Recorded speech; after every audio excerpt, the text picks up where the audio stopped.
July 13, 2025. America woke to a silence more chilling than any gunshot. In Cheyenne, a retired sheriff reached for his Colt .45.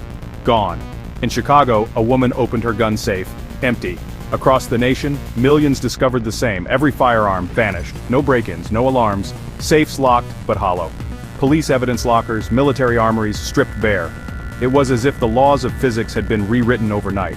Social media erupted. Hash guns gone trended, disbelief turning to panic. The impossible truth settled in. Every gun in America, from antiques to assault rifles, had disappeared. The Second Amendment wasn't repealed. It was rendered meaningless by an invisible hand. The tools of power, protection, and violence erased in a single night. The nation stood exposed, staring into an uncertain future.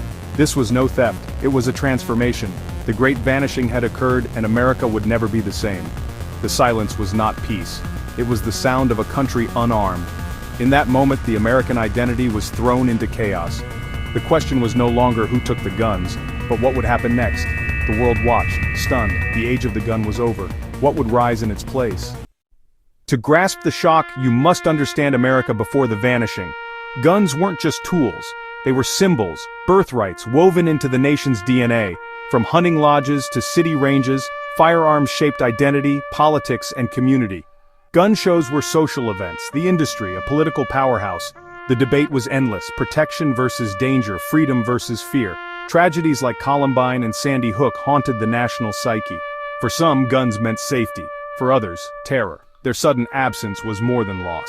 It was a cultural amputation. The arguments fell silent, replaced by a single, urgent question: what now? America's paradox was exposed, raw and unresolved. The first day was chaos. 911 lines crashed under the weight of panic. People felt naked, their last line of defense gone. Social media spun wild theories: foreign powers, aliens, divine intervention. Some wept in empty gun rooms, others danced in the streets. Fear bred improvisation. Hardware stores emptied, bats and axes became prized. Makeshift barricades and neighborhood patrols sprang up overnight. The nation regressed, primal instincts taking over. Gun owners mourned lost identity. Gun control advocates found no peace. Violence didn't vanish, it adapted. The world felt wilder, not safer. The disappearance changed the weapons, not the fear. America's divisions deepened, exposed by the void. The new reality was unpredictable, and everyone felt it. The problem of violence had only changed shape. For police, the vanishing was catastrophic. Officers reached for sidearms, nothing. SWAT teams found empty armories. Authority evaporated, proactive policing ceased. Departments ordered de-escalation, but fear paralyzed the force. Some officers refused to patrol, others walked out. The thin blue line snapped, leaving communities to fend for themselves. Vigilante groups and neighborhood patrols filled the vacuum. Police turned to riot gear and less lethal tech, but it wasn't enough. Every encounter became a negotiation, not a command. Law enforcement's power and trust was fundamentally broken. Criminals adapted fast. The black market exploded, not for guns, but for anything deadly.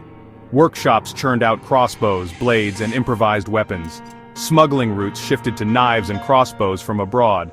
Violence became more brutal, more personal. Stabbings and melees replaced gunfire. Gangs wielded machetes and air rifles, inspiring as much fear as pistols once did. Defense contractors raced to develop new, advanced, non-gunpowder weapons. The underworld wasn't disarmed. It was reinvented and more terrifying than ever. The rules of violence had changed, but the danger remained. Washington was paralyzed. The president offered empty reassurances. There were no answers, no culprits. The event defied every crisis playbook. No one to blame, nothing to fix. Politics turned toxic.